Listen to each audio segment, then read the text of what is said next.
the Fab Four, the Final Four, the best of the best. Anyway you want to call them, we're going to speak about them on this week semi-final leg 1 preview show. Yes, people, welcome back to JPL Fan, and it's semi-final time, people. We're down to the Final Four, and we're going to talk about it all gearing up for leg 1 coming up this Sunday, and we got the preview for you guys to get you ready. So of course we're going to start what's going to be the first matchup on Sunday, and that is Arnett Guns taking on Cavalier. Arnett is entering this game after a grueling quarterfinal match against Portmore, when they basically just got through on the skin of their teeth, but they will take on a Cavalier team that was awarded 3 weeks break thanks to finishing second in the league and getting their bye. So now the whole age question and debate comes up where, people ask the usual questions. If you were Cavalier, would you prefer to have played some matches leading up to this crucial semi-final or have taken the bye? In Cavalier's case, although I do not know Rudolph Speed personally, he may tell you that he had preferred to take the 3 weeks break. Cavalier had a tough season where they played the most matches by any other team in the league by far. They had 36 matches, which is 10 from the competitions and 26 in the JPL. They were running a bit ragged there in March, and more on that later, so that break was probably doing them well. While Arnett, as I stated, came through a very grueling back-to-back matches against a very tough opponent, Cavalier might use that and take advantage. Anyway, let's look into a bit of the tactics, and in terms of Cavalier, there's not really much to speak about really. While Cavalier does utilize a back three component in their build-up play and style, they are a bit of a Jekyll and Hyde this season. Don't get me wrong, when they're ready, they can be very stubborn in defense and they will lock you out and don't have no problem taking that 1-0 victory when needed, but they also can release the shackles when necessary and play some good direct football, and before you know it, they run up the score upon you. So that's it basically covered in a nutshell. What you would more want to think about is the main player to look out for, and I think that would be Jamoral Calvin. He's a stellar season, the man from Antigua and Bermuda. He had 14 goals in all competitions for the Cavalier team, 11 in the league, 3 in regional tournaments, and he's just on spectacular form. He's a willing runner that never gives up, but what he's gaining this season is that once he is in the box, he has a predatory style that it seems he finished any chance he gets. So Calvin is definitely the main to match. Also he should, of course, give credit to their back line. The usual King, Ming, Irving, Leng has made a stellar back line, but you just have to give credit where credit is due with how the youngsters play in the middle as well as how Calvin is playing up top. So Cavalier will be a formidable opponent for Arnett, who, as I said, came through some tough matches in their 2 legs, but you probably feel like they have the momentum and feeling good and will think that they can go all the way. So a pretty good matchup coming up. Of course, let's look at their past results. Alright, Cavalier has actually been undefeated in their 2 matches against Arnett Guns this season. The last meeting came in March 7th when they were playing at the Jungle and Cavalier got away with a 2-2 draw. I remember that match being that Cavalier was a bit leggy and Arnett was very dominant, as they normally do at home, but Cavalier still sneak away with a draw in that one. So I wouldn't really, take that result into question. As I said, they were a bit leggy because they were playing so many matches in March. They were basically playing a match every 3 days thanks to them Conquer Cup Champions Cup match against Cincinnati. And that match was a midweek match where a lot of rotations and tired legs were at the fore. You could probably look at their first meeting this season a better synopsis of what might happen in the semi-final, where they both meet each other at Sabina Park, funny enough, in January 7th this year, where Cavalier run out 3-0 winners over Arnett. Now, what I remember mostly from that game is that was by far Arnett Guns' worst game I've seen all year. They simply could not connect no pass at all, no build-up, and they were just very sluggish on the ball. Cavalier basically caused it, of course. They pressed it into a slumber, but it just simply was one of the poorest showing I saw from Xavier Gilbert's men. So, Arnett has, of course, turned the corner since then, and I don't expect them to play like that come in leg 1.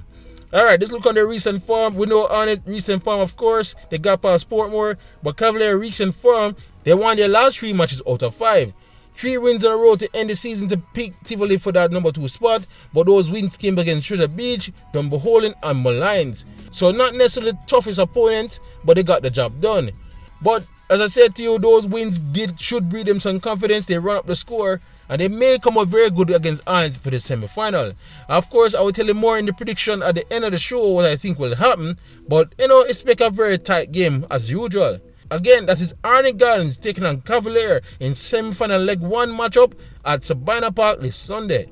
Okay, the second semi-final, of course, now sees the entrance of the defending champions and the regular season champions, Mount Pleasant. They will be taking on a very informed and fighting Firehouse as the second match on Sunday. Now, again, we know what Waterhouse is about, and if I was Marcel Gale, I will not change any personnel or plan for this game, because they will have a tough match against a Mount Pleasant team who by far and large has the deepest squad in this league. There's a running joke that people consider Mount Pleasant the Manchester City of the league, and that's more not necessarily because of how they play, but because they basically have 3 quality players for each position. I can't even comprehend to tell you who Tapa Whitmore is going to play in that attacking third or in that midfield, because they have such wealth of options. The one player I think we should look out for, and I guarantee you he should play, is Daniel Green. Ever since he came back to the club and the league, he has been lighting it up, and is by far the most dangerous player I feel in terms of finishing in this Mount Pleasant team. Bradford is still there. Shaquille Bradford, who had a good season but didn't exactly catch on the same fire he did at the start of the season for Harborview when he joined Mount Pleasant mid-season. He's still a danger, and I still should look out for him. Of course, you must also look out for the likes of Kimoni Bailey on the right, as well as Devonta Campbell, if possible, off the bench. So, Mount Pleasant is a dangerous team. They are the defending champions for a reason. They are the regular season champions for a reason, and they will put up a great fight against anyone.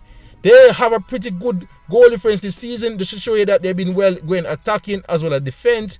A goal difference of 22 shows that, as well as if you look at the last time these two teams meet, it's been cagey. Waterhouse went into Drax Hall on December 3rd and got a 0-0 draw against Mount Pleasant. And the second match is one that's more memorable. Mount Pleasant went to Jewsland, and after I thought Waterhouse had a decent bet of the play, Mount Pleasant still came away with a big win thanks to one of the best goals of the season. So Mount Pleasant have a tendency that they will suppress you if necessary with possession and then strike when you're limping. So you can't take your eyes off any of their players at any time. Alright, in terms of their recent form, we know what Waterhouse done in their semi-final. So we look at Mount Pleasant. They are unbeaten in their last 5 with 4 wins. And those 4 wins included a dominant 2-0 victory over both Arnett and Cavalier. So Mount Pleasant is no joke. So yeah, I will tell you more in the prediction at the end of the show what I think will happen. But trust me, this is going to be a tough game for Waterhouse. Again, we have to think about if Mount Pleasant is coming into this game a bit rusty without playing for 3 weeks, as well as they probably took their foot off the gas when they realized they tied up the season towards the end of the regular season. So it'll be interesting to see what happens in this one. Anyway, again, it will be the second semi-final this Sunday. Mount Pleasant taking on Waterhouse. Alright, so before I get to the predictions, let me get to the community poll, which I thought was absolutely fascinating this week. So the question this week was very simple. I said no 4 remains. Who's winning this year's JPL title? And I got a whopping 95 votes. And out of the 95 votes, I'm kind of not surprised that Arnett garnered the most with 45%. As you know, the Junglies have one of the largest following in the league, and the way they've been playing in those quarterfinals, everybody's probably feeling that they can win it all. No surprise there. But what was surprising, and it is looked bad on optics, is that Cavalier had by far the least votes. 3% of the people believe that Cavalier can win it all. This is a damning result since they look so good this season. They are second in the league, as well as they're the reigning runner-ups after reaching the final last year. In fact, Cavalier made 3 finals in 1 year, although they lost all 3. So it's interesting that people have them at 3%. Alright, Mount Pleasant is second with 37%, and Waterhouse is hanging around with 15%. So yeah, people really not believing in this Cavalier team and rule of speed. So, it'll be interesting to see what really happens or it all shakes down.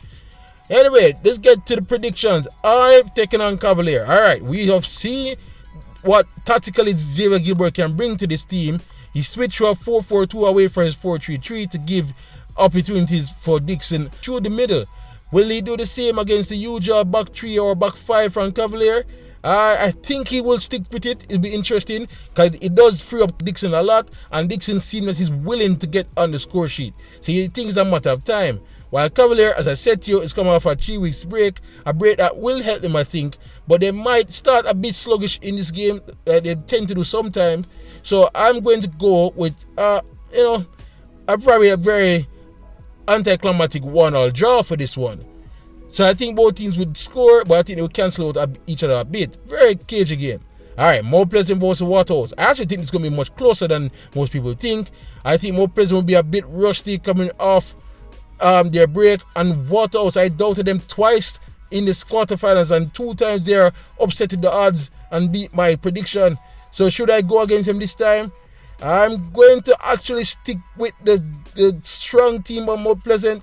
I still think that their squad is just too good, but they're going to still be rusty, I think. So I'm going to give this a 1-1 draw as well. I know it's not the most glamorous prediction, but I still think Mount Pleasant going to start slow but come good towards the end of the game, while Waterhouse going to be on fire like they did in the last 2 games at the start, but might get pegged back by the quality by Mount Pleasant towards the end.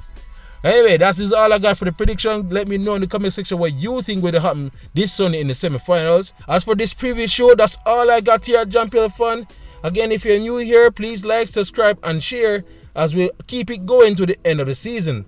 Again, for anything else on the Jamaican Premier League, you're already at the right place, JPL Fun.